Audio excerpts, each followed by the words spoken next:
Today, I want to talk about an experience I had playing Sowoke Entertainment Bureau's Nobody Lives Under the Lighthouse. As a result, this video will have some light spoilers, so if you would rather play this game before hearing about some of its details, it would probably be best to come back to this video at a later date. With that in mind, let me tell you a story. No One Lives Under the Lighthouse is a horror game about being a lighthouse keeper on a small and lonely island following the mysterious disappearance of its former caretaker. It's a slow-burning horror experience. During the day, the player is given free rein to explore their lonely little island, noticing all the subtle details indicating that something isn't right here. During the night, the player is tasked with keeping the lighthouse aglow, which would be a simple affair were it not for the mysterious something that keeps interfering. It's ultimately a pretty simple formula, but the game builds on it to great effect. On the first day, I noticed a big chest inside my house, and judging from its design, I would need 4 circular keys to open it. This chest is the kind of gameplay element that can really elevate games like this, where much of the story lies in subtle environmental details scattered throughout the game. By showing the player a big mystery box, it plays on their curiosity. Everyone wants to know what's in the big chest, and they'll be willing to go out of their way to hunt down the keys to open it, and along that search, they may notice other peculiarities. This is precisely what happened to me. I just had to know what was inside that chest. On the second day, I spent over 10 minutes traversing and retraversing the island with a shovel, digging at every spot I could in order to find the secret moth key. It was admittedly a bit of a tedious process, but it set my expectations going forward. There are 2 primary things to keep in order for lighthouse operation.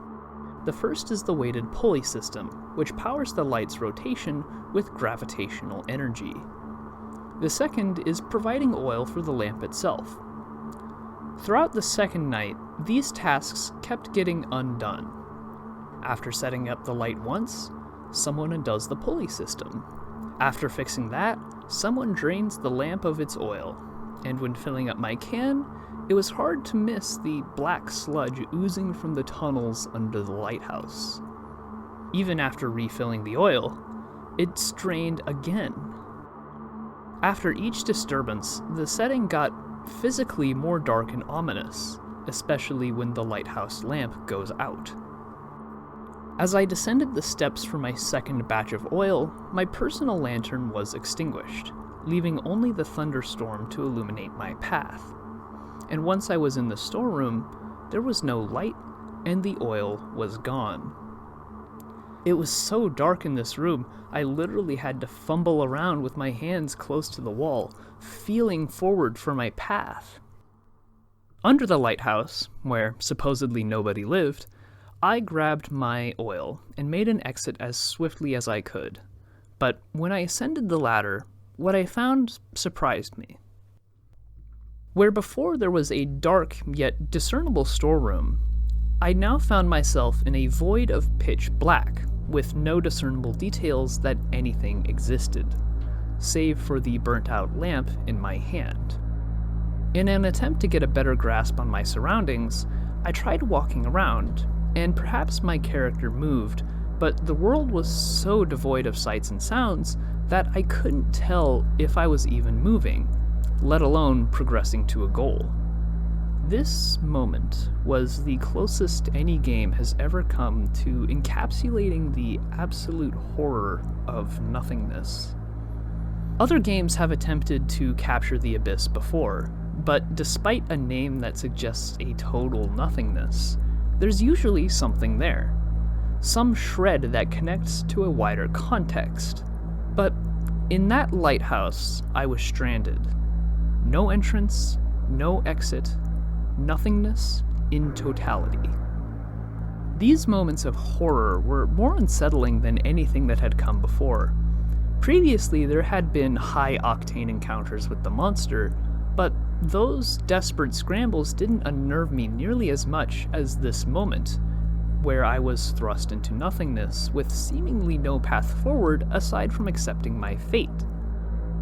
Whatever creature, entity, thing had sent me here, it had ascended beyond the laws of reality, and instead of killing me outright, chose to make me a plaything, suspending me in a seemingly hopeless void.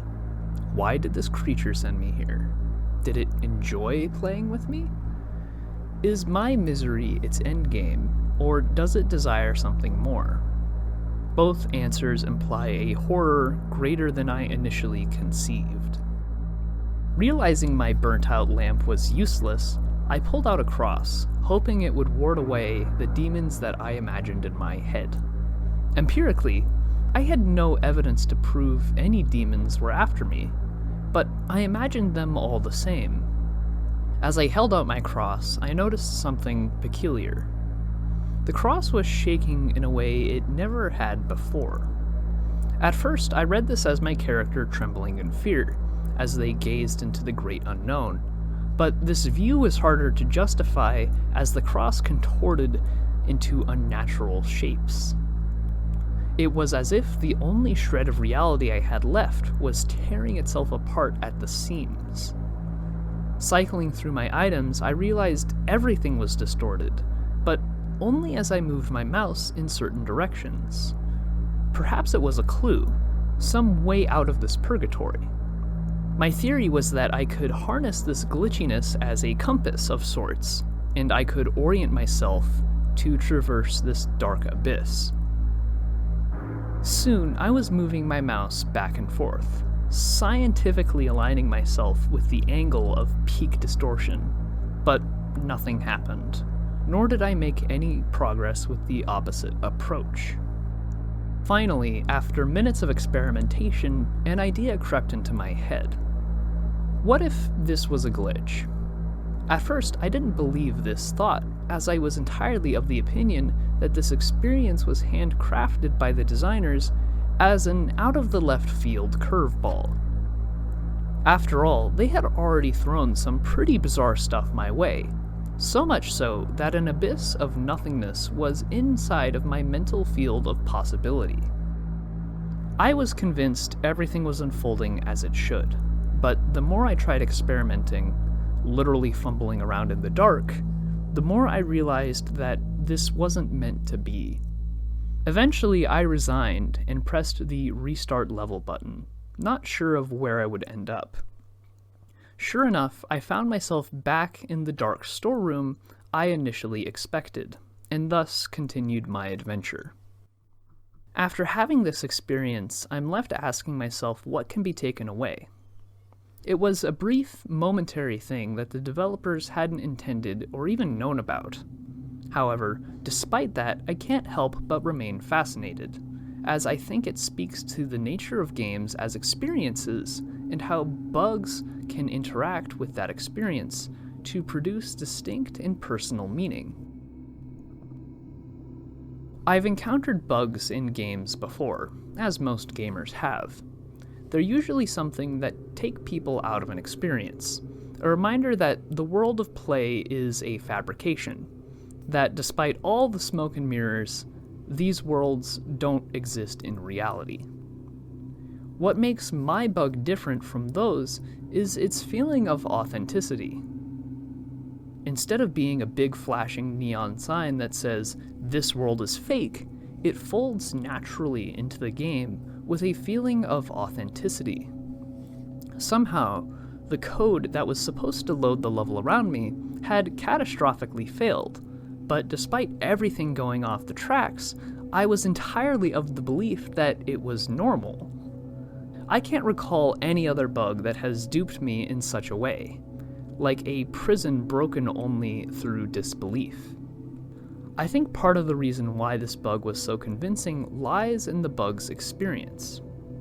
As a horror game, No One Lives Under the Lighthouse utilizes a style of horror that's an extremely slow boil, where the scares lie in noticing subtle, disturbing details more than running from scary monsters. You aren't even given a glimpse of the monster until far into the game. This break from reality in the void was horrific, in exactly the same way that most of the rest of the game is. Being transported into the void is a psychological, or even existential, kind of horror. This is precisely the kind of horror that the rest of the game was going for, so this glitch matches and is thus convincing. Additionally, it even mechanically accentuates one of this game's core elements of horror. More often than not, light is a comforting presence, and No One Lives Under the Lighthouse weaponizes light's absence to produce horror. Many of its effects reduce our ability to see what's around us. The downpour makes our visibility horrible, even in the brightest part of the day. And at night, the game utilizes the lack of light to hide details about the world. And by reducing our ability to identify details in our environment, we become disoriented and uneased. This glitch's removal of almost all of my senses is only slightly beyond the most extreme darkness in the game. This bug is a mechanical endpoint, the most extreme implementation of one of its strongest tools of terror. Because it continues on the same tonal and mechanical style of horror, it feels like a genuine expression of this game's horror distilled into its purest form. Because this bug just so happens to precisely utilize methods of horror from No One Lives Under the Lighthouse, that context allows it to be convincing. If I encountered this bug in any other game, I would have instantly recognized it for the glitch it was. It doesn't work in Half-Life, because Half-Life isn't horrific like this. It doesn't work in Stalker, because Stalker isn't horrific quite like this. I think the fact that this bug fits perfectly with No One Lives Under the Lighthouse should speak to how surreal and avant-garde of an experience the game is. The same glitch will play off each game differently, and my experience is a perfect example of that. The glitch and No One Lives Under the Lighthouse are symbiotic, feeding into each other for the benefit of both. The meaning we assign to games is important. Personally, I feel we play games in part as an exercise in producing meaning. On paper, games are sets of code, assets, rules, and mechanics that are interacted with. However, in practice, games are the experiences we take away from them, and the things that can affect experience extend far beyond the authorial intent. Bugs, though usually unintended, are still part of how we experience games, and in the case of my bug, I was lucky enough to have it fold neatly into the rest of the game, instead of having it take me out of the experience. After all of this, I feel incredibly fortunate to have experienced this bug. I can't help but wonder how many people throughout all of gaming's history have experienced this kind of bug, where it's entirely convincing to the point of being real. My glitch was built atop a series of incredibly unlikely coincidences. I just happened to be playing a slow-burning horror game. Something happened to break in such a way that matched that existential horror. This glitch didn't crash or otherwise seriously break the game, and I happened to be in the right mindset where I could allow myself to be convinced by such a thing, instead of asking why the developers would include such a bizarre bit of horror in their game. Cumulatively, all of those make such an event incredibly unlikely, to say the least. And this isn't even the sort of thing that can be reliably found. Even if I told you how to replicate this glitch in No One Lives Under the Lighthouse, you already know it's a glitch, and thus the spell won't work on you. Theoretically, other games contain glitches which are symbiotic with their host game, but it's not like you can pull up a list of those games on Wikipedia. This is the kind of thing that can only happen when you aren't looking for it, meaning it's up to fate whether or not you will ever experience something like I did. Perhaps this is why I've felt so compelled to make this video. When I ventured under that lighthouse, I didn't find anyone living there. I didn't find anything, period. Yet that absence, though unintentional, was a compelling horror experience unlike anything I've ever had. And in my opinion, it was so uniquely horrific because it wasn't handcrafted by anyone. It's a terror birthed through the unseeing circumstances that blindly chose me to be the recipient of its unsettling display. And for that, I'm thankful. Thank you for making it to the end of the video. This one was quite a bit weirder to write than my typical essay, probably because the subject matter felt so alien, unlike anything I've quite felt in games before. It's possible that you, the viewer, have experienced something like this before. Maybe your glitch wasn't horrific like mine, but if you have a story about a time you didn't realize that a glitch was a glitch, I would love to hear about it. Heck, even if you did know something was a glitch, stories about games breaking in interesting ways can be quite fun, especially if we try to canonize those things that clearly aren't supposed to be broken. It reminds me of that glitch Joseph Anderson experienced in Fallout 76, where he and Mandalore get attacked by an invisible bear, and over the course of this bug they craft this epic story about a ruthless bear from another world. What's happening? This is like Predator. What's happening? I'm gonna die. Stuff like that is just fun, and goes to show how the things that break can become the cornerstones for crafting our experiences into the stories we will be telling for the rest of our lives. I also do recommend checking out No One Lives Under the Lighthouse. It's definitely not a perfect game, and I'm not a big fan of its second half. In fact, the game's intended big climactic horror moment kind of rang a bit hollow for me, as I repeated the same segment over and over and over again for over an hour, which, after dying in the same segment so many times, the horror kind of loses its bite and becomes tedious and frustrating instead. That being said, there is a lot to like about No One Lives Under the Lighthouse. I especially like how it utilizes a very fluid perspective, both to obscure the nature of the island's threat, but also as a way of contrasting various perspectives and filling in backstory. That stuff is all expertly done, and worth the price of admission alone, even if the game does have some rough patches. Anyway, this has been Cherry 8 Writer. Have a good day.